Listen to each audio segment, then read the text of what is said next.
안녕하세요, 원희쌤입니다. 자, 우리 지난 시간에 광물의 물리적 성질 배웠는데요. 지난 시간에 이어서 편광현미경 관찰 또 배워보도록 하겠습니다. 이번 단원 역시 지난 단원처럼 여러분이 처음 배울 때는 조금 어려워요. 좀 어렵게 느껴지고 새로운 단어들이 굉장히 많이 나오거든요. 그래서 조금 낯설고 버거울 텐데 요번 단원도 마찬가지입니다. 문제는 굉장히 쉽게 출제가 돼요. 그래서 반드시 완벽하게 공부하시기 바랍니다. 문제는 쉽게 나오니까요. 자, 그래서 이번 단원에서는 여러분들이 좀 새로운 용어가 굉장히 많이 나오는데, 그거를 영단어 외우듯이 그냥 달달달달 외우는 게 어느 정도 필요하다는 거, 암기의 요소가 좀 많다고 했습니다. 이번 단원 전체에서. 자, 그래서 이제 편광현미경 관찰은요, 크게 처음에 이제 광물의 광학적 성질을 배워볼 건데요. 지난 시간에 우리가 뭐 쪼개짐, 깨짐이라던가 뭐 굳기라던가 이런 물리적 성질을 배웠었잖아요. 광학적 성질이라는 건 빛을 통과시켰을 때 나타나는 그 성질을 광학적 성질이라고 하는데, 그게 뭔지 배워볼 거고요. 그 다음에 편광현미경으로 관찰했을 때 광물은 어떻게 보이고 암석은 어떻게 보이는지 알아볼 겁니다. 이번 시간에는 요거 두 개를 한번 해볼게요. 광물에 대해서. 자, 핵심 개념, 뭐 이런 용어들이 많이 나와요. 대략적으로만 봐도 되게 복잡하죠, 그죠? 근데 요것도 알고 나면 별거 아니라는 거, 뭐 입상 변정질이라고 막 어려워 보이는데 결국 저 단어가 뭘 뜻하는지만 알면 게임 끝나는 거예요, 여러분들. 사과가 영어로 애플이라고 하는 거 어렵지 않잖아요. 왜? 아니까. 알면은 쉬운 겁니다. 자, 그래서 학습 목표 편광현미경 이용해서 이제 광물 식별하는 게 또 문제로 나옵니다. 근데 굉장히 쉬워요. 지난 시간이랑 비슷하다고 보시면 되고, 그 다음에 이제 광물의 조직을 바탕으로 암석의 형성 환경 파악하는 거, 이것도 해볼 거예요, 다음 시간에. 자, 먼저 광물의 광학적 성질 먼저 들어가 보겠습니다. 알아야 될 용어를 선생님이 먼저 딱 알려줄게요. 박편, 편광, 등방체, 이방체. 그리고 등방체는 단굴절이라는 걸 하고요, 이방체는 복굴절이라는 걸 하는데 이 용어가 뭔지 아셔야 돼요. 그리고 다시 한번 강조하는데 요런 용어가 처음 나왔을 때 선생님 어려운데요, 이러지 말라는 거. 어려운 게 아니고 안 친해서 그래요. 안 친해서. 무슨 말인지 아시죠? 그러니까 그냥 외우시면 됩니다. 자, 한번 가볼게요. 박편 먼저 가볼까요? 암석 박편 또는 광물 박편이 뭘 의미하냐면 암석을 0.03mm 두께로 자른 걸 우리가 박편이라고 합니다. 뭐 굉장히 얇죠, 여러분들. 자, 무슨 얘기냐면 돌멩이가 이렇게 있어요. 네? 돌멩이가 보통 이렇게 두껍잖아요. 그럼 이 돌멩이를 빛이 통과를 할 수가 없겠죠. 그러니까 돌멩이를 빛이 통과할 수 있을 정도로 엄청나게 얇게 자른 걸 우리가 박편이라고 합니다. 이게 보이세요? 이게 이제 화강암이랑 반려암 이런 거를 잘라 놓은 건데 굉장히 투명하죠. 엄청나게 얇게 자른 거예요. 3mm도 아니고 0.03mm요. 그러니까 이게 잘랐다기보다는 연마했다고 하는 게 맞는 거예요. 이거 선생님도 예전에 한번 대학생 때 해봤는데 어디에다가 그 판에다가 막 갈아요. 계속 갈아가지고 저렇게 얇게 될 때까지 이렇게 계속 갑니다. 엄청 힘든데, 팔 아픈데. 아무튼 간에 그걸 암석 박편, 용어 알아두시고요. 시험에서 박편이랑 용어 나오니까. 그리고 이제 편광현미경 위에다가 박편을 올려두고 관찰을 합니다. 여기 중간에 뭐 아시죠, 여러분들? 뭐 중학교나 고등학교 때 많이 보셨잖아요, 이거 현미경. 근데 그 현미경인데 왜 편광현미경이라고 하냐면 이 위쪽이랑 아래쪽에 편광판이라는 게 달려 있어요. 그거 이따가 선생님이 좀 더 자세히 알려줄 거고, 여기다가 박편을 올려두고 관찰을 하는 겁니다. 자, 그래서 이제 우리가 지난 시간에는 광물을 분류할 때 음이온에 따라서 분류를 했었잖아요. 뭐 규소랑 산소 결합돼 있으면 규산형 광물, 탄소랑 산소면 탄산형 광물, 이렇게 분류를 했는데 이번 시간에는 음이온에 따라 분류를 하는 게 아니고 광학적 성질에 따라서 한번 분류를 해볼 겁니다. 광학적 성질에 따라서요. 그래서 일단 빛이 통과되는 거를 우리가 투명 광물이라고 해요. 그 다음에 빛이 통과를 못하는 광물을 불투명 광물이라고 합니다. 자, 여기서 조심하셔야 되는 게, 여러분들, 그 투명한 색깔이니까 투명 광물 이거 아니에요. 무슨 말인지 아시겠죠? 아무리 예를 들면 흑운모 같은 경우, 흑운모도 까만색이긴 하지만 얇게 자르면 투명해지잖아요. 아까 이것처럼 이거 보이시죠? 이거 시커먼데도 되게 얇으니까 빛이 통과하잖아요. 저런 거를 전부 통틀어서 투명 광물이라고 합니다. 그리고 대부분의 광물이 당연스럽게도 엄청나게 얇게 연마를 하면, 박편으로 만들면 빛이 통과를 하기 때문에 투명 광물이라는 거, 대부분의 광물이, 여러분들이 알고 있는 거 거의 싹 다 90% 이상이 투명 광물입니다. 근데 이제 적철석이나 자철석처럼 이 금속 광물들은 빛 자체가 통과를 못해요. 아무리 얇게 해도 빛이 통과를 못합니다. 그거를 우리가 불투명 광물이라고 한다는 거, 이렇게 크게 두 가지로 나뉘어요. 자, 그리고 이 불투명 광물 말고요, 투명 광물을 두 가지로 나뉘는데, 등방체 광물이랑 이방체 광물이라는 걸로 나뉘어요. 이것도 보자마자 어렵다 이러지 마시고 그냥 외우시면 되는 거예요. 등방체 광물은 뭐냐면은 빛이 모든 방향에서 같은 속도로 통과해서 단굴절을 하는 광물이고, 이방체 광물은 빛이 통과하는 방향에 따라서 속도가 달라서 복굴절을 하는 광물을 이방체 광물이라고 하는데, 이거를 여러분들 뭐 정확한 원리는 모르셔도 되고요. 자, 그림 쉽게 보여드릴게요. 이거 보세요. 여러분들 그 유리, 예? 유리에다가 빛 이렇게 쫙 쬐면 굴절 되죠? 그죠? 이게 굴절 하나만 딱 되잖아요. 요거를 우리가 평범한 거, 여러분이 흔히 알고 있는 그 굴절을 단굴절이라고 합니다. 단굴절, 단일할 때 단자예요. 네. 근데 이제 복굴절 광물은 특이한 게 빛을 딱 쬐잖아요. 그 두 개로 갈라져요, 광선이. 희한하죠? 그게 복굴절이라는 거예요. 근데 이게 모든 방향에 따라서 빛의 속도가 똑같으면 단굴절을 하고, 이게 빛이 진행하는 방향에 따라서 속도가 달라지면 복굴절을 하게 되는데, 정확한 원리는 물리학에서 배워야 되니까 그건 몰라도 된다고요. 예? 물리학의 개념이라서 지구과학 시간이기 때문에 자세한 원리는 몰라도 됩니다. 여러분들이 아셔야 될 거는 단굴절을 하는 광물은 등방체 광물, 다시 말하면 등방체 광물은 단굴절을 하고요, 이방체 광물은 복굴절을 한다. 그게 중요한 거예요. 그러니까 여러분들이 흔히 알고 있는 게 단굴절인데 두 갈래로 갈라지는 게 복굴절이다. 그냥 이렇게 암기를 알아두시면 되는 겁니다. 됐죠? 그래서 이제 단굴절하는 광물은요, 이렇게 된다는 거. 그리고 복굴절하는 광물은 빛이 딱 들어가면은 이렇게 두 갈래로 갈라진다는 거예요. 특이하죠? 근데 이게 특이한 것 같은데 광물들의 거의 대부분은 복굴절 광물이에요. 그러니까 이방체 광물이 훨씬 많습니다.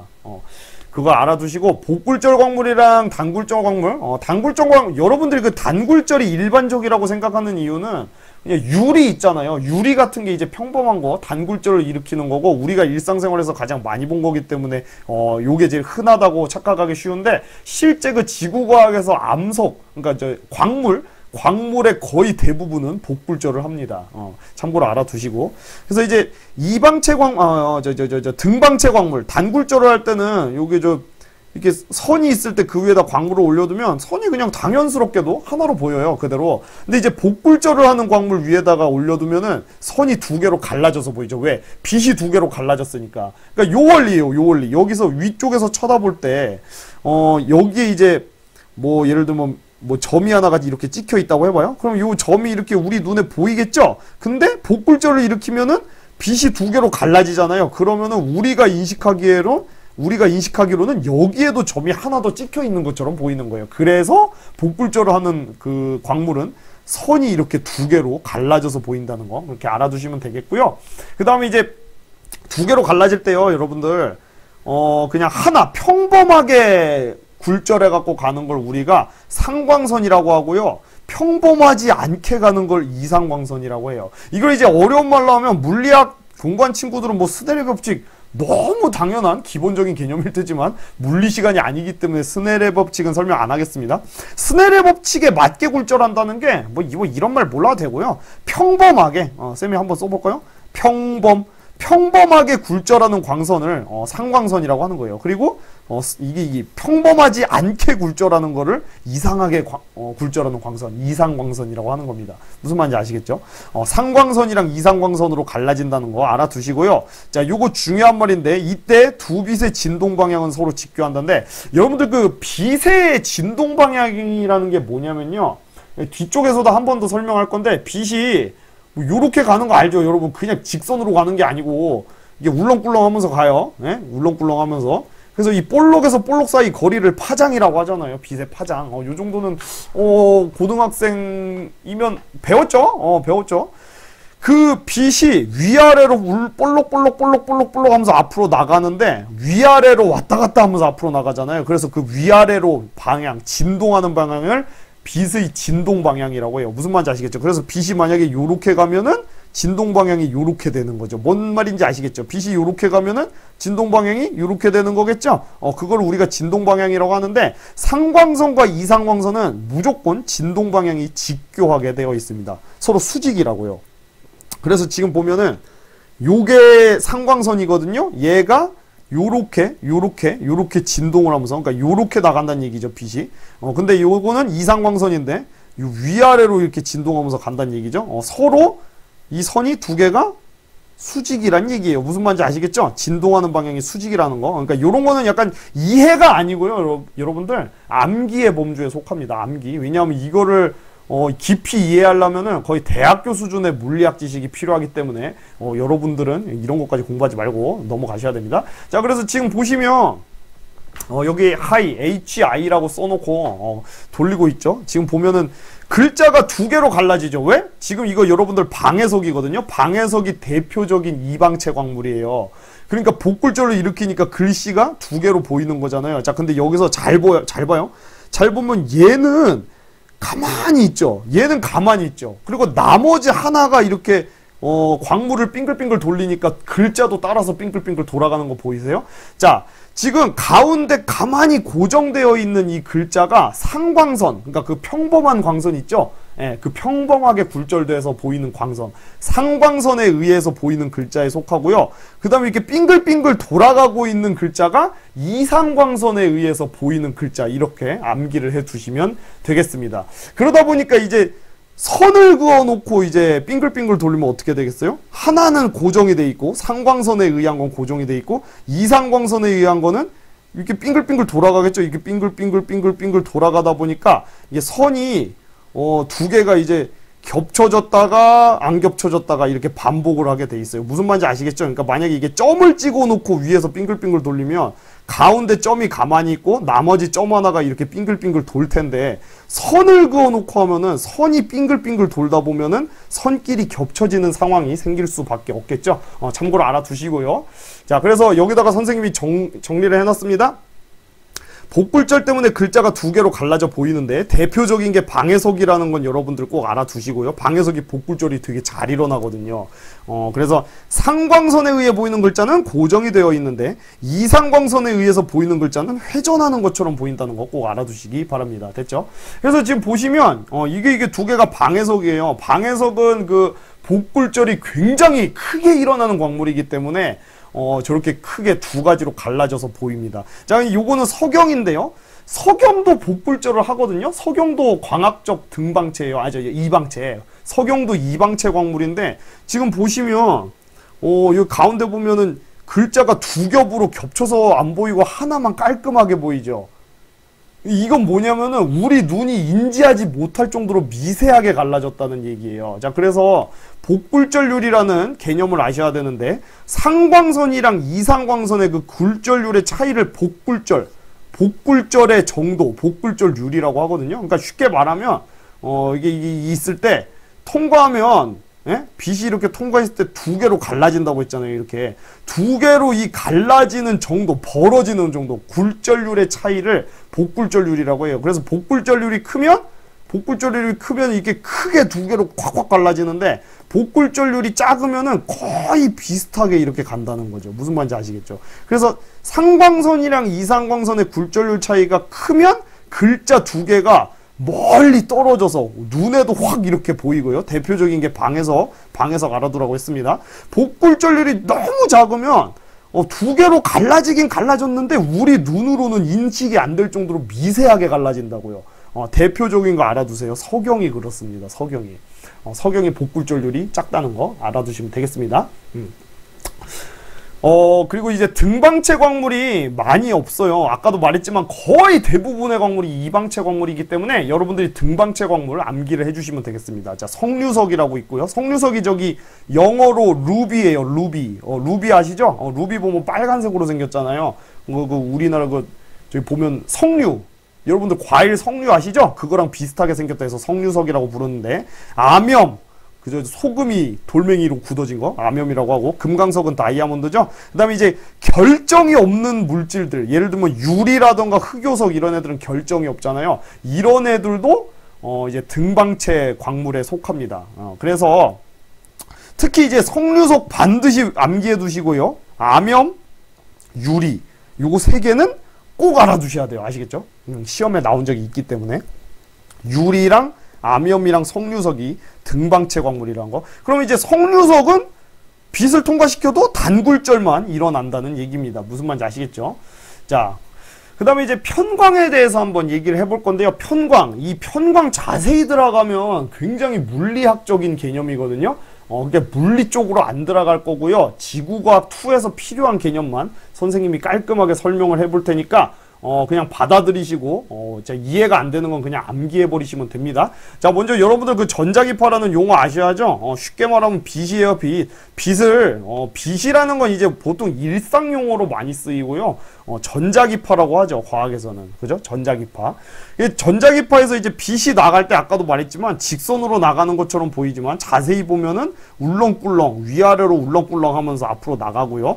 그 볼록에서 볼록까지 사이의 거리를 우리가 빛의 파동의 길이에서 파장이라고 하는 거고, 파장에 따라서 이렇게 전자기파를 여러 가지로 나뉩니다. 뭐 가시광선, 자외선, 적외선 뭐 이렇게 나뉘는데 이거는 나중에 저 우주 파트에서도 선생님이 한 번 더 설명을 해줄 거예요.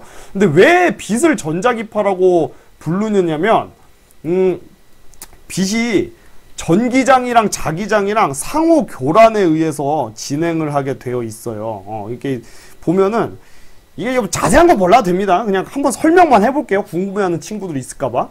그 지구 자기장 시간에 여러분들 배웠었죠. 예?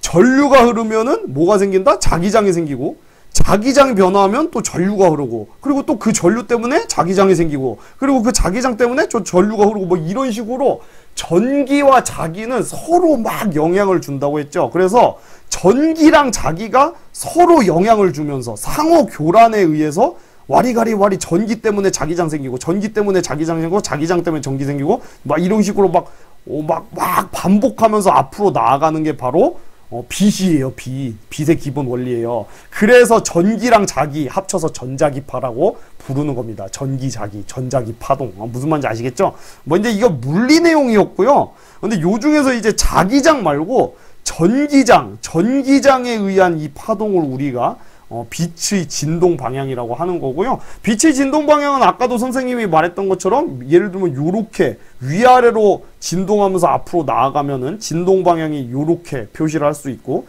요렇게 하면은 진동 방향이 요렇게 표시할 수 있고, 좀 3D로 그려보면 요런 식으로 쭉 향해서 나아가면 어떻게 되는 겁니까? 요렇게 진동하면서 앞으로 나아가는 거죠. 그래서 빛의 진동 방향은 위로 볼록 아래로 볼록 그 방향으로 이렇게 설정을 하시면 됩니다. 무슨 말인지 아시겠죠? 그래서 요거 같은 경우는 이제 파란색이 그 전기장 파동을 얘기를 하는 거거든요. 요 방향이 진동 방향이겠죠. 뭐 아무튼 이거는 뭐 여러분들 자세히 모르셔도 돼요. 물리 개념이기 때문에.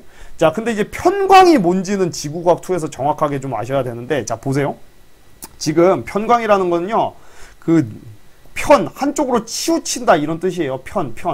빛을 한쪽으로 치우치게 한다 이런 뜻인데, 자, 보세요. 이 전구에서 나온 빛이 진동 방향이 뭐 이런 애도 있고 이런 애도 있고 뭐 이런 애도 있고 다양할 거 아니에요. 요렇게 진동하는 애도 있고 요렇게 진동하는 애도 있고 요렇게 진동하는 애도 있고 요렇게 진동하는 애도 있고 엄청나게 많을 거 아니에요. 360도 방향으로 모든 방향으로 다 있을 거란 말이에요. 근데 편광이라는 거는 이 중에서 하나의 진동 방향의 빛만 통과시키는 걸 우리가 편광이라고 합니다. 자, 지금 보시면 이게 세로줄 그어져 있죠. 예? 이걸 우리가 편광 방향이라고 하거든요. 편광 방향이 지금 요 방향이죠. 세로 방향. 그러면은 사방팔방으로 진동하는 빛들이 여기를 딱 통과를 하면은 이 세로의 나란한 빛들만 이렇게 통과를 하게 된다는 거. 무슨 말인지 아시겠죠? 그게 바로 편광입니다. 편광. 비스듬한 애도 통과해요. 비스듬한 애도 통과하는데 통과할 때 비스듬한 애의 세로 성분만 통과를 하게 됩니다. 그게 편광이고요. 자, 다시 한번 그러니까 여러분들 그 자세한 막 물리학적인 원리 모르셔도 돼요. 지구과학적으로 갑시다. 그냥 간략하게. 편광이라는 건 뭐다? 자, 사방팔방으로 진동하는 빛. 요렇게 진동하는 애도 있고 요렇게도 진동하는 애도 있고 요렇게 진동하는 애도 있고 뭐 그냥 요렇게 하는 애, 요렇게 하는 애, 요렇게 하는 애 뭐 많은데 만약에 이게 세로 방향의 편광 방향의 편광판이라고 하거든요. 이 판때기를 편광판, 세로 방향의 편광판을 딱 갖다 대면 요 다양한 진동 방향을 갖고 있는 빛들 중에서 세로 방향으로 진동하는 애만 통과한다는 얘기죠. 이게 바로 편광. 아시겠죠? 그래서 자, 여기 보세요. 와, 뭐 많네. 그죠? 사방팔방으로 진동을 하고 있는데 편광 방향이 이렇게 가로로 되어 있죠? 가로로 되어 있으면 이 빛이 통과할 때 가로로 진동하는 빛만 지금 통과하고 있는 거 보이시죠? 이게 바로 편광. 여기서 보시면 여기도 뭐 많아요. 막 많은데 세로로 되어 있는 편광 방향이 세로인 편광판을 지나가면 진동 방향이 그 세로인 성분만 통과를 한다는 얘기입니다. 그게 바로 편광이에요. 자, 요거를 알아두셔야 여러분들이 그 편광 현미경의 기본적인 원리를 알 수가 있습니다. 자, 보세요. 여기서 자, 기본적인 거 한번 가볼게요. 자, 사방팔방으로 뭐 욜로 진동하는 빛도 있고, 욜로 진동하는 빛도 있고, 뭐 욜로 진동하는 빛도 있고, 뭐 다양해요. 근데 얘가 여기를 통과하면은 딱 요것만 통과하는 거 아시겠죠? 이해되시죠, 이건? 자, 근데 여기서 보세요. 그럼 요렇게 통과된 애가 일단 여기서 1차로 요거 얘만 통과한 그 다음에 얘만 통과한 다음에 얘가 자, 보세요. 여기를 통과할 수 있을까요? 없을까요? 요 빛이 할 수 있겠죠? 그죠? 나란하니까. 자, 근데 얘가 자, 여기 보세요. 얘가 요거는 통과할 수 있을까요? 없을까요? 통과를 못 한다는 얘기예요. 무슨 말인지 아시겠죠? 나란한. 지금 얘는 편광 방향이 요렇게 되어 있잖아요. 근데 지금 얘는 요렇게 가고 있으니까 서로 수직이죠? 수직이면은 아예 그 빛이 조금도 통과를 하지 못합니다. 아예 통과를 하지 못해요. 무슨 말인지 아시겠죠? 자, 그리고 아까도 말했던 것처럼 비스듬한 경우는 어떨까요? 비스듬한 경우에도 통과를 할 수 있습니다. 얘가 이렇게 왔을 때 통과를 할 수 있어요. 단, 요거랑 편광 방향이랑 나란한 성분의 빛만큼만 이렇게 통과가 되기 때문에 빛이 조금 어두워지는 효과가 있습니다. 자, 그래서 지금 여기서 보면은 보세요. 만약에 편광 방향이 이렇게 괄호로 돼 있어요. 가로로 돼 있는데 요렇게 진동하는 빛이 들어왔다고 해봅시다. 자, 그러면은 요 빛들 중에서 요 편광 방향이랑 나란한 성분의 빛만 통과를 한다는 거. 무슨 말인지 아시겠죠? 그래서 그 빛의 세기를 요 선의 길이라고 만약에 길이로 나타내 본다면은 지금 얘만 통과를 하는 거잖아요. 요 길이 중에서. 그죠? 그 벡터 쪼개기랑 똑같은 거예요. 뭔 말인지 아시겠죠? 이게 빛의 세기가 요만큼이라고 하면 나란한 성분이랑 이렇게 수직인 성분 이렇게 쪼갤 수 있다 이거죠. 근데 그 중에서 나란한 성분만 통과를 하다 보니까 원래 빛의 세기보다는 조금 어두워지는 효과가 있다는 겁니다. 뭔 말인지 아시겠죠?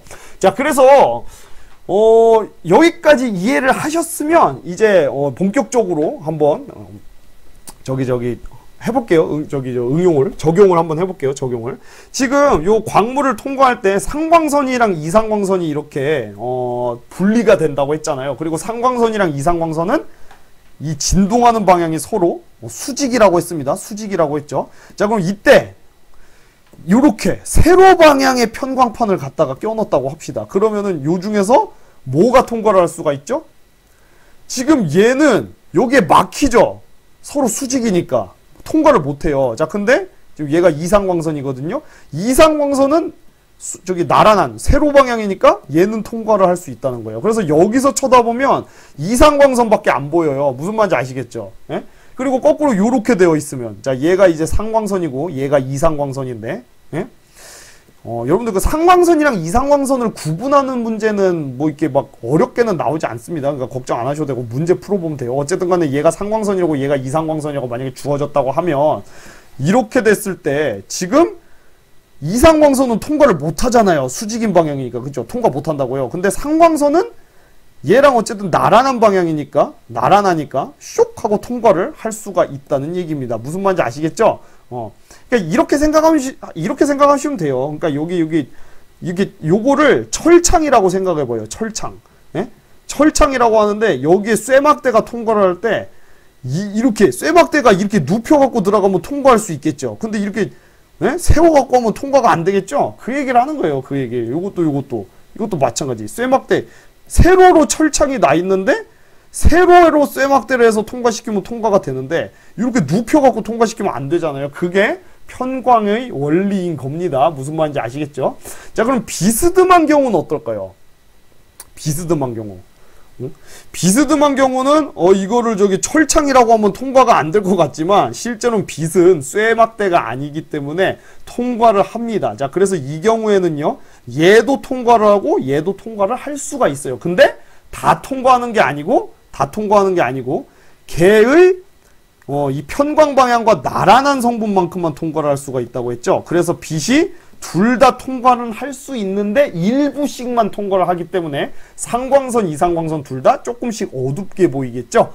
그렇게 정리를 하면 되겠습니다. 자, 그래서 여기다가 이제 편광판을 딱 갖다 댔을 때 방향에 따라서 이상광선과 상광선이 둘 다 보이기도 하고요. 둘 중 하나랑 나란한 경우에는 상광선이 안 보이거나 또는 이상광선이 안 보이거나, 그러니까 둘 중 하나만 보이기도 한다는 얘기입니다. 무슨 말인지 아시겠죠? 자, 그래서 이거 보면은 지금 두 개잖아요. 상광선, 이상광선 둘 다 보였는데 지금 딱 하니까 하나만 보이죠? 또 하나만 보이죠? 상광선이랑 이상광선이 번갈아서 하나만 보이고 있는 거 보이세요? 이게 지금 회전을 90도로 하고 있죠. 이렇게 90도로. 예? 보세요. 90도로 회전할 때마다 상광선과 이상광선에 의해서 보이는 점이 번갈아서 보였다 안 보였다 하고 있는 거 볼 수 있습니다. 그리고 이제 하나 더 보여드리면 이것도 마찬가지예요. 지금 이 사람이 일부러 90도로 이렇게 90도 하고 있는 거예요. 그럼 어떻게 되겠어요? 상광선이랑 이상광선이 서로 보였다 안 보였다 되겠죠. 아까 요겁니다. 여기서 쉽게 말하면 지금 편광판을 요렇게 했다가 무슨 말인지 아시겠죠?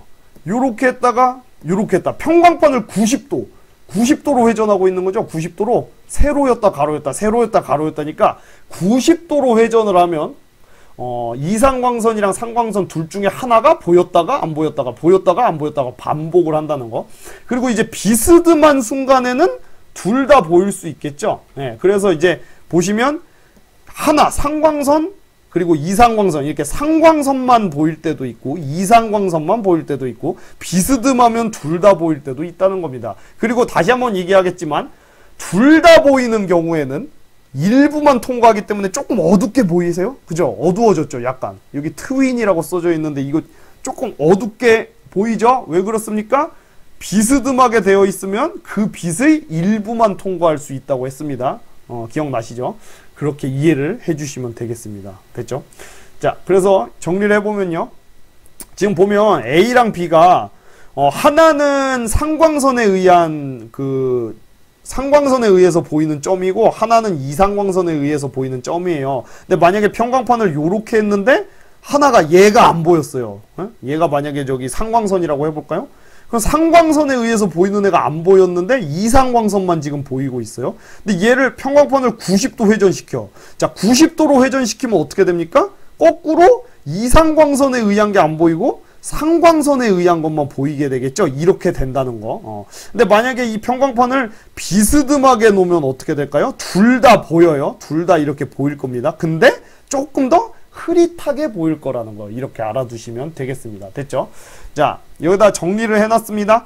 편광판의 방향이 상광선이나 이상광선의 진동 방향과 수직이 되게 되면은 해당 광선이 안 보인다고 했고요. 글자가 한 개만 보이고 그래서 이제 이 상태에서 90도를 회전할 때마다 상광선이랑 이상광선이 번갈아서 하나가 보였다 안 보였다 번갈아서 한 개씩만 보인다는 얘기 무슨 말인지 아시겠죠?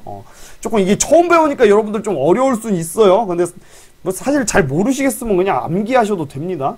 자, 그 다음에 이제 편광판의 방향이랑 상광선, 이상광선의 진동 방향이 수직이 아닌 경우에는 두 개가 모두 통과하고 글자가 두 개 모두 보이는데 그 각각 상광선의 빛이랑 이상광선의 빛이 일부씩만 통과를 하기 때문에 둘 다 약간 어둡게 보인다는 것까지 알아두시기 바랍니다. 됐죠?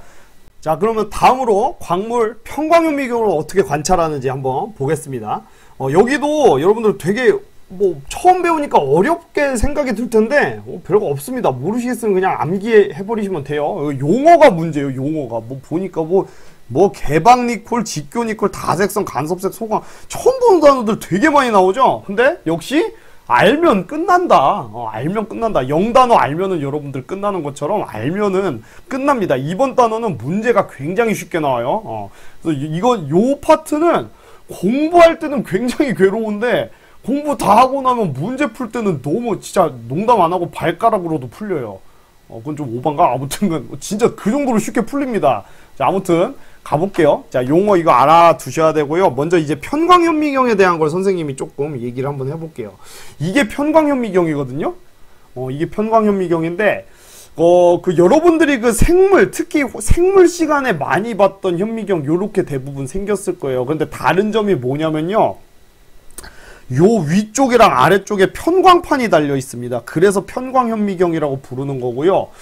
처음에 이게 똑같아요. 여기까지는. 여기에서 이제 빛이 나와갖고 우리가 보는 거잖아요. 그래서 이거를 우리가 빛이 나오는 원이 날 때 원자 써갖고 광원이라고 합니다. 광원. 광원이라고 하고요.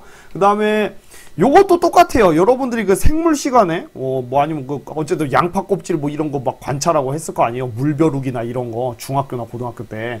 예? 여기 저 눈으로 봤을 때 안구를 접촉시켜서 보는 렌즈 접안 렌즈라고 하고 요거는 이제 대물 렌즈라고 한다는 거 이거 기본적인 거고요. 그러니까 이런 것도 이제 그 용어가 나올 수 있기 때문에 그냥 상식으로 알아두셔야 돼요. 아시겠죠? 그리고 여기서 요것도 똑같습니다. 이거를 이제 얘를 위아래로 살짝 조절하면서 초점 맞춰야 되잖아요. 초점 기억나시죠? 현미경 써보신 분들은 요거 회전시키면서 초점 맞춰야 되는데 요 큰 거를 돌리면은 이제 좀 큼직하게 초점을 맞추는 거고요. 조동나사라고 하고 얘는 미세한 컨트롤 하는 건데 미세할 때 미자 써서 미세하게 움직이는 나사 미동나사라고 합니다. 그러니까 요거까지는 그냥 뭐 약간 과학 상식 그 단어 요 정도에 해당되고 여기서부터 중요하죠. 이제 지구과학에서 위쪽에 있는 거를 상부 편광판이라고 하고요. 밑에 있는 걸 하부 편광판이라고 해요. 별거 없죠. 너무 쉽죠. 그렇게 얘기를 하고요. 참고로 이 상부 편광판 보면은 얘를 바깥으로 뺄 수 있게 되어 있어요. 하부 편광판은 고정이 되어 있는데 상부 편광판은 바깥으로 이렇게 손으로 얘를 집어갖고 끄집어낼 수 있게 되어 있습니다. 그래서 이따가 관찰을 할 때 상부 편광판을 뺐다가 꽂았다가 이렇게 관찰을 하기도 하고요. 그 다음에 이제 마지막으로 여기를 재물대라고 하죠. 재물대라고 하는데 재물 올려놓는 곳 재물대라고 하는데 여기에다가 이제 뭐 생명과학 시간에는 뭐 물벼룩이라던가 아니면 양파 껍질 이런 거 놨을 텐데 지금은 광물 박편을 갖다 놓는 겁니다. 그리고 재물대의 특징은 뭐냐면 회전을 할 수가 있어요. 그래서 반드시 이 재물대를 회전을 하면서 관찰을 해야 유의미합니다. 이따가 한번 볼게요. 자, 그래서 이 편광판을 보면은요. 그 아래쪽에 있는 하부 편광판이랑 상부 편광판의 그 방향이 항상 서로 직교를 하게 되어 있어요. 그냥 그래요. 구조가 그렇습니다. 두 개가 방향이 직교예요. 그래서 직교고요. 이게 그래서 광원에서 나온 빛이 뭐 사방팔방으로 또 진동을 할 거 아니에요. 그래서 얘가 하부 편광판을 통과하면 그 하부 편광판의 방향이랑 나란한 방향의 빛만 통과를 하고요. 그죠? 그 다음에 얘가 또 올라가서 상부 편광판으로 딱 닿으면 통과할 수 있어요? 없어요? 없죠. 서로 수직이니까 없어요. 그래서 여기에다가 아무것도 안 올려놓고 그냥 눈으로 보잖아요? 그러면 껌껌하게 아무것도 안 보입니다. 근데 여기다가 이제 광물을 올려두는 순간 그 빛이 광물을 통과를 하면서 특히 이제 복굴절이 일어나는 경우에 특이한 일들이 벌어집니다. 자, 그걸 한번 배워볼 거고요. 자, 용어를 알아두셔야 되는데 이거를 처음에 좀 제대로 알아낸 사람이 니콜이라는 사람이에요. 니콜. 그 사람 이름인데요. 그래서 상부 편광판을 상부 니콜, 하부 편광판을 하부 니콜 이렇게도 부릅니다. 둘 다 알아두시고요. 그 다음에 이제 두 편광판의 방향이 서로 직교하기 때문에 맨눈으로 이렇게 쳐다보면은 아예 깜깜하게 아무것도 안 보인다. 반드시 중간에다가 광물을 놔야지만 희한한 일들이 벌어지면서 뭔가가 관찰이 된다는 겁니다. 자, 그 다음에 이 상부 편광판을 뺄 수도 있고 낄 수도 있다고 했잖아요. 상부 편광판을 바깥으로 빼서 개방을 하는 거를 개방 니콜이라고 하고요. 얘를 껴갖고 껴놓는 게 이제 밑에랑 아래 편광판이 상부 편광판이랑 하부 편광판이 서로 직교라고 했잖아요. 그래서 얘를 껴놓는 상태를 직교하는 상태에서 직교 니콜이라고 부릅니다. 니콜 사람 이름이고 이런 용어는 그냥 알아두셔야 돼요. 알아두셔야 돼요. 다시 한번 상부 편광판 뺀 상태를 개방 니콜, 껴놓은 상태를 뭐라고 한다? 직교 니콜이라고 한다는 거 꼭 알아두시기 바랍니다. 그래서 이제 뭐 이런 식으로 그림이 나올 때도 있고요. 지금 요거 하부 니콜이랑 상부 니콜 서로 직교하고 있다는 거. 그 다음에 요 위에 저반 렌즈 있고 뭐 이런 식으로 용어가 이렇게 나올 수 있어서 알아두셔야 된다는 겁니다. 그리고 자 맞춰보세요. 이거 무슨 니콜이라고요? 이거 개방 니콜이죠? 지금 요거 상부 니콜 뺐으니까 그죠? 상부 평광판을 빼면은 개방 니콜입니다. 그 다음에 요거는 뭐다? 지금 얘가 껴져 있는 상태니까 서로 직교하고 있는 상태 직교 니콜이라 이거고요. 그리고 다시 한번 강조하는데 하부 니콜은 뺄 수가 없습니다. 얘는 그냥 픽스예요. 고정이 되어 있고 상부 평광판만 뺐다가 꼈다가 할 수 있다는 얘기. 그 다음에 재물때 회전할 수 있다는 거 꼭 알아두시고요. 아시겠죠? 그래서 뭐 이 얘기 뭐 아까 다 했던 얘기고요. 하부 평광판, 상부 평광판인데 이게 그냥 통과할 때는 아무것도 빛이 통과를 못 해가지고 껌껌하게 보인다. 가운데다 광물을 놔야 된다는 거. 자, 정리했습니다. 상부 암석, 그러니까 광물 박편이나 암석 박편을 관찰하는 방법이요. 상부 평광판을 빼거나 끼면서 관찰해야 돼요. 그래서 개방 니콜에서 관찰을 해보고 직교 니콜에서 관찰을 해보고 그 다음에 그 사이에 암석 박편을 놓고 이제 재물대를 회전시켜가면서 반드시 돌려가면서 색깔이 변화를 어떤 식으로 하는지를 관찰하면 됩니다. 자, 그래서 요렇게 아시겠죠? 만약에 얘가 없었더라면 빛이 통과를 못할 텐데 얘가 있기 때문에 빛이 이렇게 통과를 한 다음에 복불절이 일어나면서 특이한 일들이 벌어진다는 겁니다. 자, 그럼 이제 평광현미경을 관찰을 여러 가지를 해볼 건데요. 일단 불투명 광물 그리고 투명 광물 평광현미경에서 어떻게 보이는지, 그죠? 그 다음에 투명 광물 중에서도 등방체 광물이랑 이방체 광물을 관찰했을 때 어떤 현상들이 보이는지 사실은 여러분들 정확한 원리는 모르셔도 되고요. 그냥 암기만 하시면 돼요. 그래서 여기 어렵게 생각하지 마시고 이거 원리적인 것까지 시험에 나온 적 없거든요. 그래서 일단 암기하는 게 중요할 것 같습니다. 시험에서 물어보는 게 등방체 광물 개방 니콜, 등방체 광물 직교 니콜에서 관찰하면 어떤 일이 벌어지게, 이방체 광물 개방 니콜, 이방체 광물 직교 니콜에서 관찰하면은 어떤 거 관찰되게, 뭐 이런 거 물어보는 거거든요. 자, 기본적인 것부터 가보겠습니다. 다시 한번 이거 아까 얘기했죠? 박편을 안 올려놓는 경우 이게 사방팔방으로 진동하는 빛이 하부 평광판을 통과할 때 그 하부 평광판 방향이랑 나란한 애만 통과를 하는데 얘가 상부 평광판을 통과 못한다고 했죠? 서로 직교하니까. 그래서 아무것도 안 보입니다. 이거 베이스로 그냥 기본적인 거니까 알아두시고요. 그 다음에 이제 불투명 광물은요, 아까도 말했던 것처럼 빛 자체가 통과를 하지 못해요. 그래서 이렇게 꺼멓게 보여요, 그냥.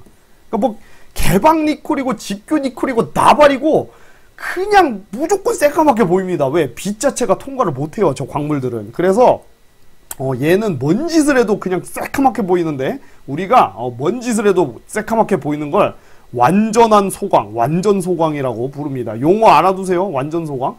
이 소광이라는 게 여러분들 불 끌 때 소화라고 하잖아요. 소화, 소화기. 예? 불, 화자 써서 불을 없애는 거, 소화. 근데 이제 빛이 없다 해갖고 소광이라고 부르는 겁니다. 네. 자, 그 다음에 이제 본격적으로 가볼게요. 여기서부터 이제 중요하죠. 등방성 광물이랑 이방성 광물을 각각 직교 니콜이랑 개방 니콜에서 관찰했을 때 어떤 일이 벌어지는지 한번 볼게요. 등방성 광물은 여러분들 어떻게 생각하시면 되냐면 유리판이라고 생각하면 돼요. 그러니까 별일이 안 일어나요, 사실. 등방성 광물은 그래서 굉장히 쉽습니다. 자, 등방성 광물에 보면 복굴절을 일으키지 않고 하부 니콜에서 평광된 빛이 그대로 통과하죠. 자, 볼게요. 하부 니콜에서 자, 뭐 사방팔방으로 빛이 막 진동하고 있었을 텐데 얘가 이 하부 평광판이랑 나란한 방향의 빛만 이렇게 통과를 했어요. 그죠? 이렇게 통과를 해서 가는데 여기에 예? 광물이 이렇게 있다고 해도요. 예? 광물이 있다고 해도 여기서 뭐 복굴절 일어나고 그거 아니잖아요. 얘가 평범하게 그냥 얘를 쑥 통과를 굴절하면서 통과를 해버린다는 거예요. 단굴절로. 그러니까 말 그대로 얘가 그냥 그대로 통과하는 거예요. 그냥 빛이 그대로 통과를 하기 때문에 별로 그렇게 큰 일이 안 일어납니다. 자, 그러면 어떤 일이 벌어질까요? 자, 개방 니콜에서는요, 이 위에 게 없으면은 그냥 이 광물의 색깔이 그대로 보여요. 근데 이제 직교 니콜에서는요, 자, 보세요. 지금 여기에 광물이 없을 때는 어떻게 된다고 했어요? 이거 완전 깜깜하게 보인다고 했죠. 아무것도 안 보인다고 했잖아요. 근데 이제 광물을 갖다 놨는데 등방성 광물을 갖다 놓으면은 똑같이 통과를 못 하는 거예요. 무슨 말인지 아시겠죠? 얘가 있으나 마나니까 그냥 유리판 갖다 놓은 거랑 똑같다니까요. 그러니까 결론은 등방성 광물은요, 유리판 갖다 놓은 거. 그러니까 얘가 있는 거나 없는 거나, 뭐 거의 똑같은 게 되는 겁니다. 그래서, 개방 니콜에서는 빛이 그대로 보이니까 광물색이 그대로 보이는데, 직교 니콜에서는 얘가 그대로 통과를 하면서 상부 평광판을 통과를 못하니까 아무것도 안 보입니다. 그래서, 완전 소광이라고 볼 수가 있는 거예요. 무슨 말인지 아시겠죠? 자, 그래서 이거 보시면 이게 이제, 석류석인데요. 여기 보면 이게 석류석이에요. 석류석인데 요게 개방 니콜이거든요. 개방 니콜에서는 석류석도 이렇게 보여요. 보이긴 보이잖아요. 허옇게. 이제 석류석이 물론 좀 빨간색이긴 한데 이렇게 얇게 자르면은 거의 투명하거든요. 그래서 지금 투명하게 보이는 거예요. 근데 이제 얘를 갖다가 직교 니콜, 상부 평광판 딱 껴갖고 직교 니콜에서 보면은 이게 꺼멓게 보입니다. 꺼멓게 보여요. 왜? 안 보이니까. 이게 빛이 그냥 그대로 통과해버려갖고 상부 평광판을 빛이 통과를 못하니까 검게 보이는 거고요. 그 다음에 요 주변을 보면 주변 애들은 직교 니콜에서도 지금 뭔가 보이죠? 색깔이 포렇게. 그렇다는 얘기는 요 주변에 있는 애들은 이방성 광물이 된다는 얘기가 되는 거예요. 뭔 말인지 아시겠죠? 그리고 얘를 보면은 직교 니콜이랑 개방 니콜 둘 다 꺼멓게 보이죠? 쟤는 뭐일 가능성이 높겠어요? 불투명 광물일 가능성이 높은 게 아니라, 불투명 광물이죠. 그냥 이 정도면. 둘 다 안 보이는 거니까 불투명 광물인 거예요. 뭔 말인지 아시겠죠? 자, 그럼 이제 이방성 광물. 뭐 등방성 광물은 쉬웠죠? 별거 없었습니다. 이방성 광물은 복굴절이 일어나요.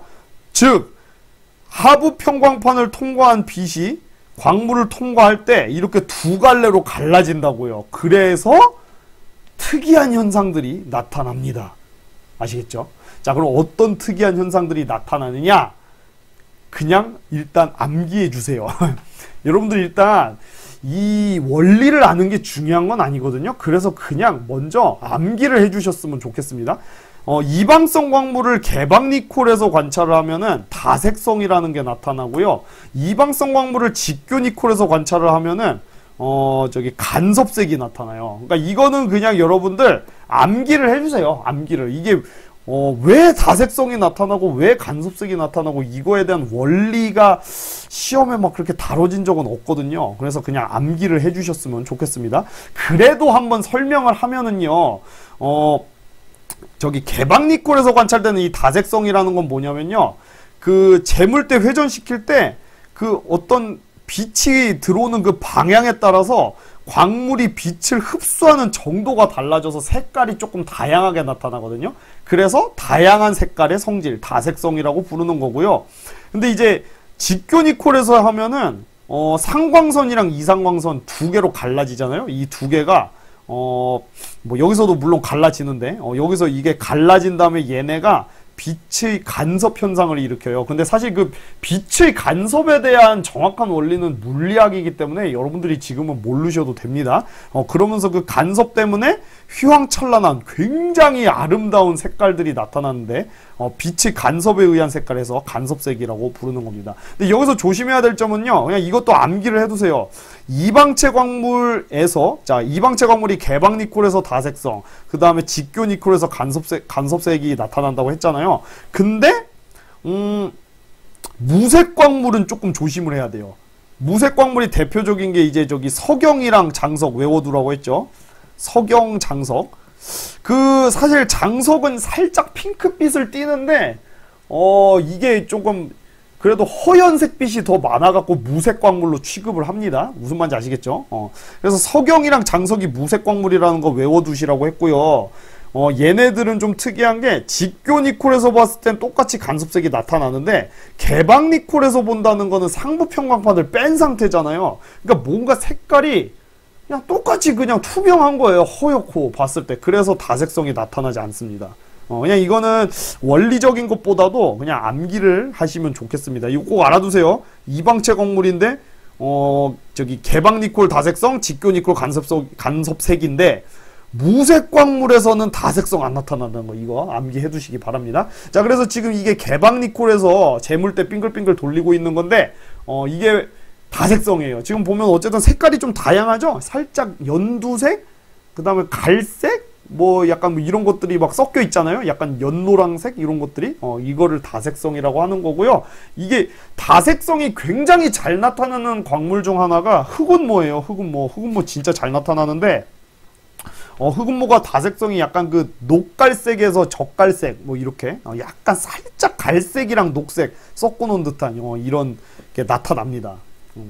이게 다색성이고요. 요게 간섭색이에요. 간섭색 되게 예쁘죠? 휘황찬란해요. 말 그대로 굉장히 예쁘고, 이게 원리가 여러분들 그 비눗방울 그 막에 겉에 보면은 되게 예쁘잖아요. 문양이. 그것도 이제 빛의 간섭 현상 때문에 이게 예쁘게 알록달록하게 비눗방울 겉에 막이 그렇게 나타나는 거거든요. 그 원리랑 똑같아요. 그 상광선이랑 이상광선이 서로 간섭을 일으키면서 이렇게 빛이 예쁘게 휘황찬란하게 나타납니다. 이거를 간섭색이라고 한다는 거 그냥 일단은 암기를 해주시기 바랍니다. 자, 그 다음에 여기서 또 알아두셔야 될 게, 자, 지금 보세요. 지금 이것도 재물대 빙글빙글 돌리고 있는 거거든요. 근데 잘 보면 간섭색이 뭐 핑크색도 있고 뭐 연두색도 있고 파란색도 있고 보라색도 있고 뭐 다양하게 굉장히 예쁜데, 걔네가 돌릴 때마다 어두워졌다가 밝아졌다 어두워졌다 밝아졌다 반복을 하죠. 그죠? 그리고 잘 보면은 아예 까매질 때가 있어요. 자, 잘 볼까요? 선생님이 지금 요 자식 한번 봐봐요. 얘 까매졌죠? 그죠? 얘 지금 또 까매졌죠? 하나만, 그러니까 알갱이 하나만 잡고 봐봐요. 하나 다시 한번. 이번엔 뭐 볼까? 이거 좀 큰 거 볼까요? 큰 거? 얘 볼까요? 얘 한번 봅시다. 얘 지금 까매졌죠? 얘 말하는 거예요. 지금, 까매졌다. 그러니까, 알갱이 하나만 지금 눈으로 쫓아가 보시면, 그 알갱이 하나가 어두워졌다가 아예 까매지는 순간이 있어요. 그죠? 그 까매질 때를 우리가 뭐라고 하냐면은 소광이라고 합니다. 소광. 아까도 나왔죠? 소광. 근데 완전 소광은 아니에요. 완전 소광은 뭐였어요? 계속 까만 게 완전 소광이고, 얘는 잠깐만 까매지잖아요. 그거를 그냥 소광이라고 하는 겁니다. 자, 재물대를 회전시키면 간섭색이 점점 어두워지다가 완전히 검게 보이는 경우가 있는데, 그 완전히 검게 보일 때를 소광이라고 하고요. 이게 360도 회전시키면은 4번 까매져요. 자, 한번 보실래요? 이거 한번 보세요. 90도마다. 그러니까 한 바퀴 돌릴 때 4번 까매지거든요. 아무거나 알갱이 중에 한 개만 보세요. 한 개만 보시면, 자, 보이세요? 4번. 한 바퀴 돌 때 4번 까매집니다. 그래서 우리가 이거를 뭐라고 하냐면 4회 소광이라고 불러요. 4회 소광. 90도마다 소광이 일어난다는 겁니다. 박편 중에 하나의 광물, 알갱이 하나를 잘 관찰해 보면은 90도마다 소광이 일어난다는 거. 됐죠? 자, 그래서 사실 지금까지 설명한 거 원리적인 거는 솔직히 뭐 무조건 몰라도 된다라고 하면 찝찝하지만, 지금까지는 시험에 나온 적이 없어요. 그래서 몰라도 될 것 같지만, 그래도 궁금해하는 친구들이 있을까봐 선생님이 일단 설명은 해줄게요. 그러니까 간섭색, 다색성 이런 거의 원리를 선생님이 간략하게 너무 딥하게 안 들어가게 설명은 할 텐데, 이게 막 중요하진 않습니다. 이해 안 되면 그냥 암기하시면 돼요. 자, 보세요. 지금 보면 광물이 이렇게 있고요. 자, 요거 밑에 하부 니콜이죠? 하부 평광판. 자, 빛이 통과를 했을 때, 요 성분, 평광판, 하부 평광판이랑 나란한 빛의 성분만 통과를 합니다. 자, 그랬을 때요, 얘가 이방체 광물이라고 해볼게요.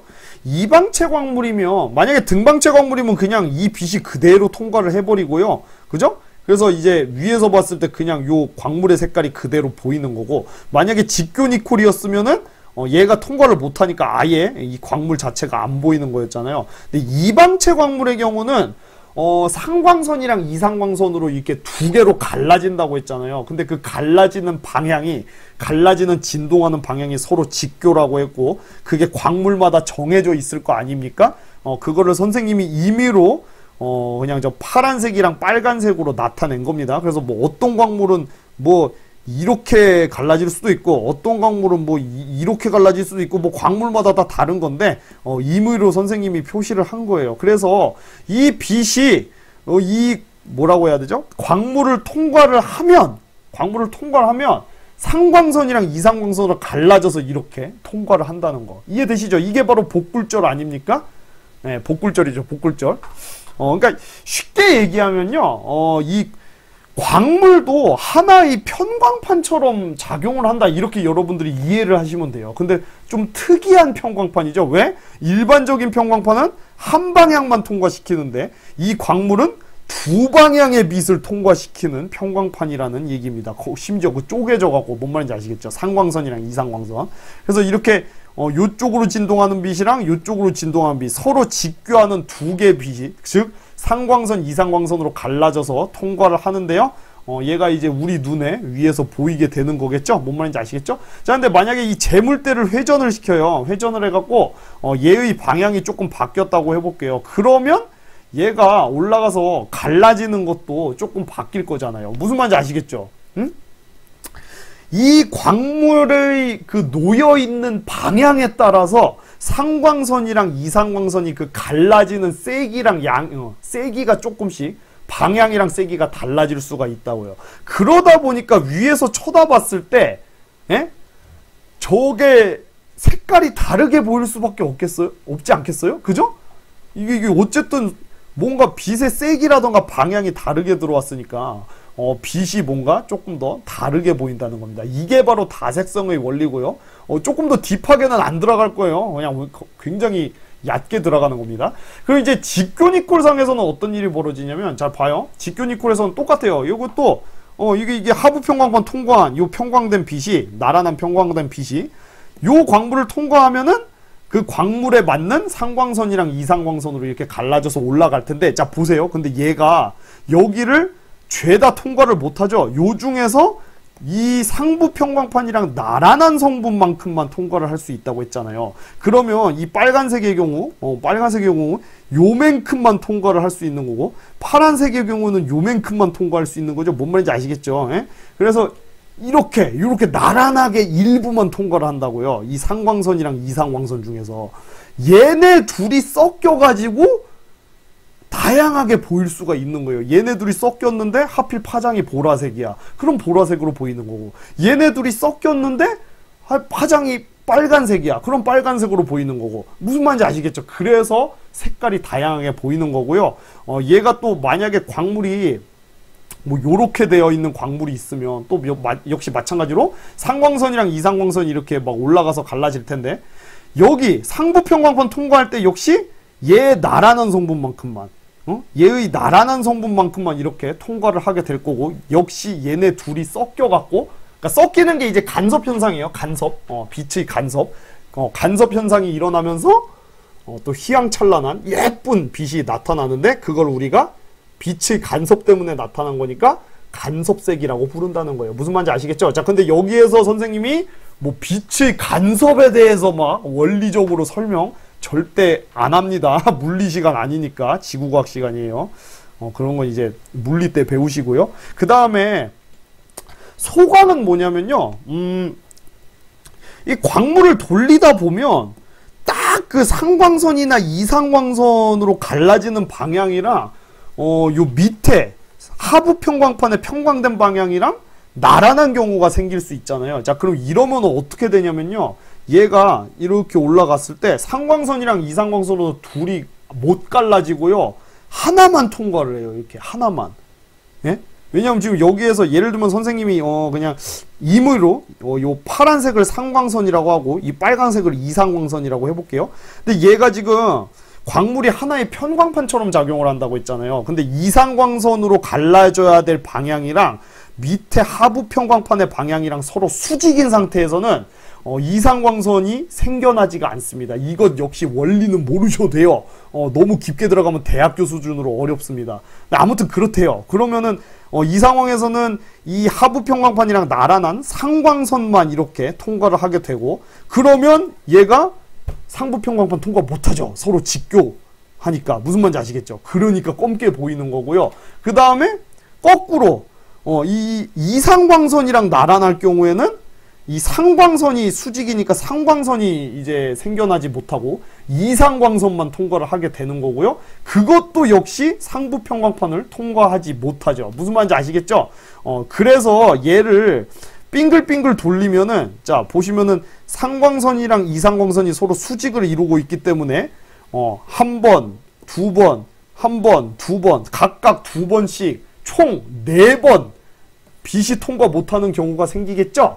그래서 360도 돌렸을 때 4회 소광이 나타나는 겁니다. 무슨 말인지 아시겠죠? 자, 이게 원리적인 걸 선생님이 지금 설명을 해줬는데 이게 시험에 막 중요시하게 다뤄진 적은 한 번도 없습니다. 그래가지고 선생님 저 얘기 들었는데 뭐 대충 무슨 말인지 알겠어요 하면은 굉장히 성공한 거고, 만약에 선생님 저 무슨 말인지 모르겠는데요? 암기하세요.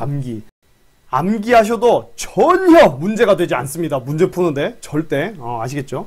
그리고 만약에 뭐 그게 원리적인 거를 알아야 되는 문제가 나온다고 해도 6월, 9월에 먼저 한번 출제가 된 다음에 수능에 나와야지 정상입니다. 자, 아무튼 간에 요거 한번 정리를 해볼게요. 그 이방체 광물에서 360도 회전시킬 동안에 그 소광이 4번 되는 걸 4회 소광이라고 하고, 90도마다 한 번씩 소광이 되는 거죠. 그거는 이제 그냥 소광, 4회 소광 이렇게 부르는 거고요. 등방체 광물의 경우는 직교니콜에서 계속 소광이죠. 그거를 완전 소광이라고 하는 거라서 4회 소광이랑 완전 소광은 여러분들이 좀 구분을 하셔야 됩니다. 그 다음에 또 조심하셔야 될 게, 자, 어떤 광물을 봤는데 직교니콜에서 검게 보였어요. 자, 근데 직교니콜에서 검게 보인다고 해서 무조건 등방체 광물인 거 아니죠. 어떻게 해야 돼요? 360도 회전시키는 내내 검게 보여야만, 즉 완전 소광이어야지만 등방체 광물이라고 할 수가 있는 겁니다. 무슨 말인지 아시겠죠? 왜냐하면 그 딱 90도마다 한 번씩 까매진다고 했잖아요. 한 바퀴 돌릴 때.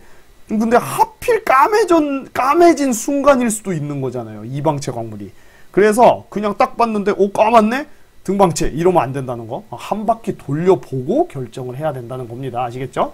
자, 그래서 간섭색의 밝기가요. 보시면 지금 요게 이제 요 라인으로 해서 선생님 여기다 한번 뭐 화살표를 딱 표시를 해볼게요. 요거를 0도라고 기준을 잡고요. 그럼 이제 요게 지금 45도가 되는 거고, 45도 회전시켰으니까. 그 다음에 얘는 이제 90도가 되는 거거든요. 90도? 그죠? 요렇게 했을 때, 그 0도에서 90도로 회전시켰을 때 두 개 다 지금 A가 까만색인 거 보니까 소광이 일어나고 있는 걸 알 수가 있잖아요. 근데 요 딱 중간 지점 45도 회전시켰을 때가 간섭색이 제일 밝습니다. 그래서 간섭색이 딱 소광일 때부터 소광이 끝나면은 조금씩 밝아지다가 45도 각도일 때 제일 밝고, 그 다음에 다시 어두워지다가 90도 때 다시 소광되고, 이거를 반복한다는 거. 그리고 여기서 말하는 이 0도라는 건 그냥 뭐 기준은 그냥 관찰자가 잡기 나름이거든요. 그래서 만약에 뭐 여기가 뭐 원래 내가 설정한 각도에서 20도를 회전한 만큼이라고 해봐요. 그래서 만약에 얘가 20도였어. 20도. 얘가 20도면 몇 도에서 소광이 되겠어요? 90도 더 회전시켰을 때니까 110도에서 소광이 일어나는 거죠. 그리고 가장 밝을 때가 몇 도가 되겠습니까? 여기에서 45도 돌렸을 때니까 65도가 되겠죠. 무슨 말 하는지 아시겠죠? 그러니까 어쨌든 간에 그 기준이 몇 도인지는 시험 문제에 따라서 조금씩 다르게 나올 수 있으니까 체킹하시라는 겁니다. 그래서 어쨌든 소광과 소광 사이 딱 중간일 때 간섭색이 가장 밝다는 거.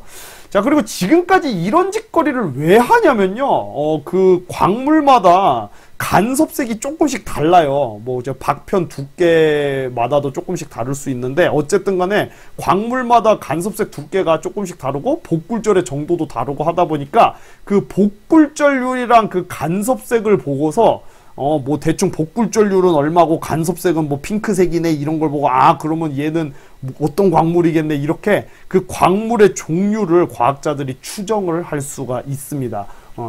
그리고 이제 요것도 알아두세요. 그 석영이랑 장서, 얘네들 무색 광물이라고 했죠. 이거는 외워두라고 했어요. 이방체 광물이면서 무색 광물이에요. 근데 이제 석영, 장석이 아까 전에 그 저기 다색성은 안 나타난다고 했잖아요. 무색이니까. 근데 간섭색은 나타나거든요. 간섭색은 무조건 나타나요. 무색 광물도.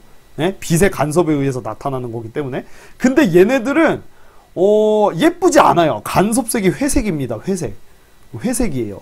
그러니까 간섭색이 좀 예쁘려면은 좀 복굴절률이 큰 좀 유색, 색깔이 있는 광물들이 간섭색이 조금 예쁘게 나타난다는 거, 그렇게 알아두시면 되겠습니다. 자, 그래서 정리해 볼게요. 복습해 봅시다. 복습. 자, 요거 지금 개방니콜입니다. 맞습니까? 그죠? 얘를 뺐으니까 상부평광판을. 얘는 상부평광판 껴넣었으니까 무슨 니콜? 그렇죠. 직교니콜. 자, 여기에서 이제 자, 등방체 먼저 가볼게요. 등방체. 자, 등방체를 개방니콜에다가 딱 집어넣으면 어떻게 됩니까? 그냥 빛이 그대로 통과하니까 얘 색깔이 그대로 보인다. 그죠? 근데 직교니콜에다가 등방체 광물 갖다 놓으면 어떻게 된다? 그대로 통과하니까 여기에 막혀갖고 얘가 까맣게 보인다. 안 보인다. 완전 소광이라고 했고요. 자, 그 다음에 이제 이방체가 특이했죠? 이방체 모르겠으면 그냥 암기하라고 했습니다. 암기해도 전혀 문제 풀 때 지장 없어요. 이방체 광물을 개방니콜에 갖다 놓으면 뭐가 보인다?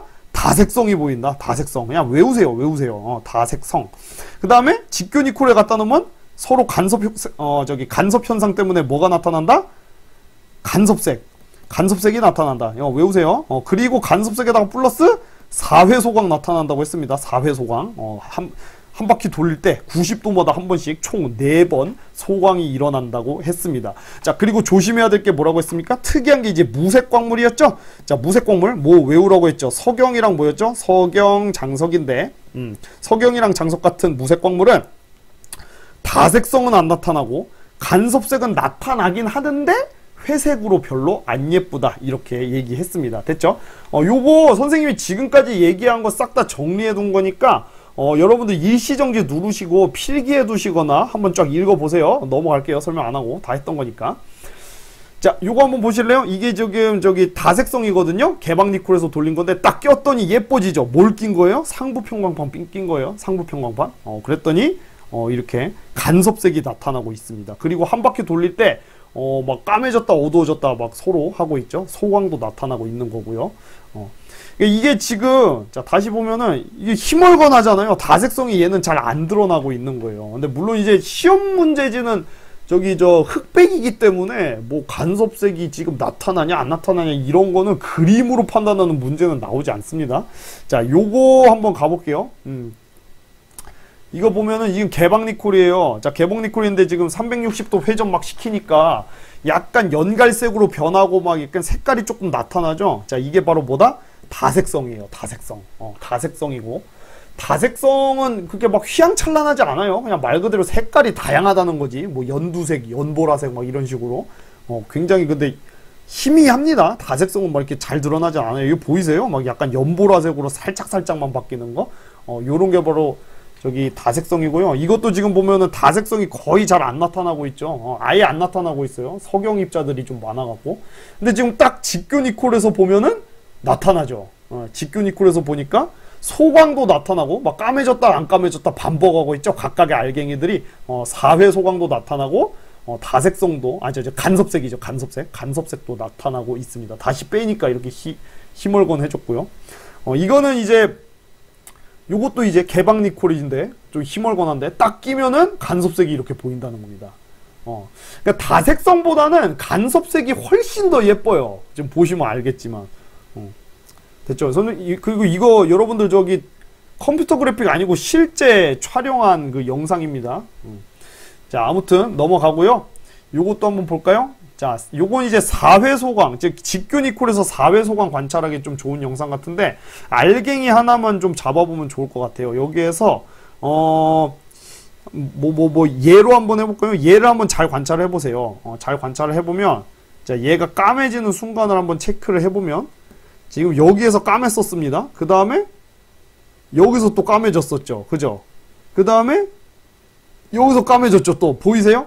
그러니까 지금 중심에서 90도마다 한 번씩 까매지고 있는 거예요. 그러니까 요 위치에서도 까매질 수 있겠죠. 뭔 말인지 알겠죠? 그러니까 알갱이 하나를 놓고 보면 90도마다 한 번씩 까매진다는 겁니다.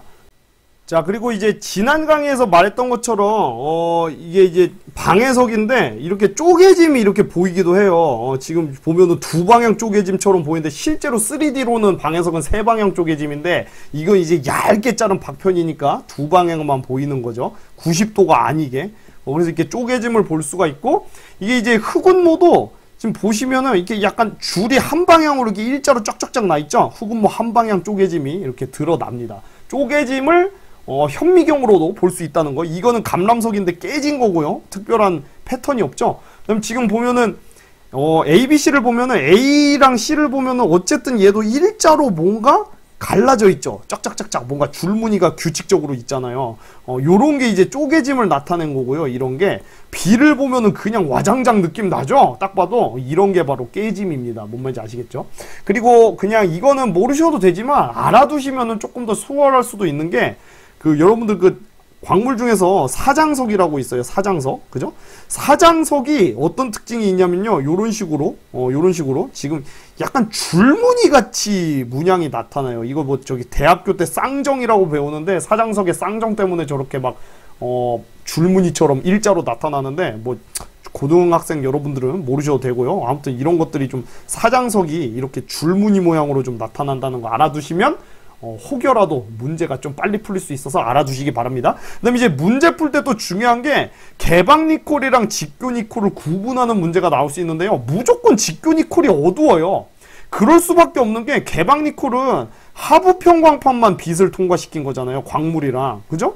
근데 이제 직교니콜은 빛을 하부 평광판도 통과시키고 광물도 통과시키고 저기 상부 평광판까지 통과를 시킨 거잖아요. 그러니까 빛이 개방니콜보다 한 번 더 걸러진 거기 때문에 당연히도 개방니콜보다 더 어두울 수밖에 없습니다. 아시겠죠? 알아두시고요.